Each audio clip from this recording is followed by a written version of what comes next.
Question number 4 का situation है students कि the amount of money in the account every year,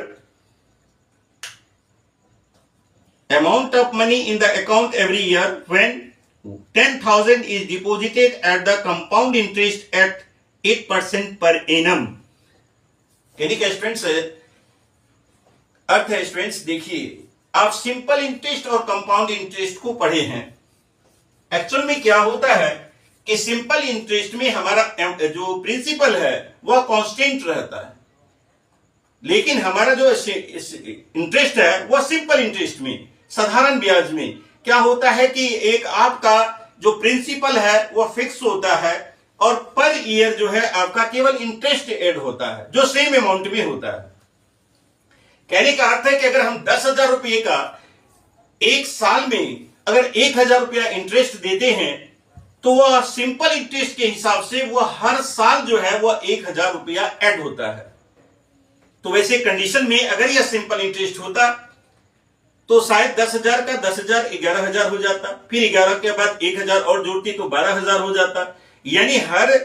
year में difference same होता। लेकिन यहां क्वेश्चन है आपका कंपाउंड इंटरेस्ट का, जो कि क्या होता है, आप जैसा कि जानते हैं कि कंपाउंड इंटरेस्ट आप पढ़े हैं, ये कंपाउंड इंटरेस्ट जो होता है वह क्या होता है कि एक साल के बाद जो इंटरेस्ट आपका होता है प्रिंसिपल का, वह नेक्स्ट ईयर जो है प्रिंसिपल प्लस इंटरेस्ट जो है वह आपका फिर से सेकेंड ईयर के लिए प्रिंसिपल बन जाता है। यानी वो अमाउंट हुआ आपका, यानी कि अमाउंट प्रिंसिपल प्लस इंटरेस्ट जो कि अमाउंट कहलाता है,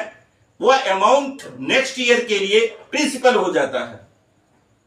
तो निश्चित रूप से स्टूडेंट आप जानते हैं कि 10,000 का जो इंटरेस्ट होगा 11,000 का फिर वो इंटरेस्ट जोड़ा जाता है,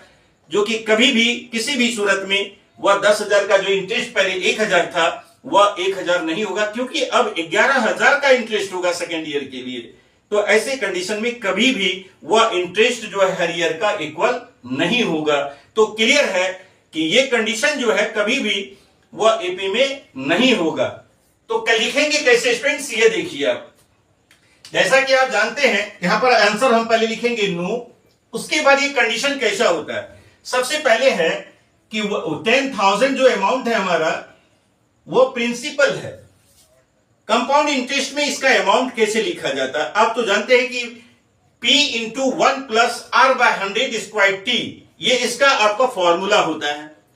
तो फर्स्ट ईयर के लिए आपका ये 1 प्लस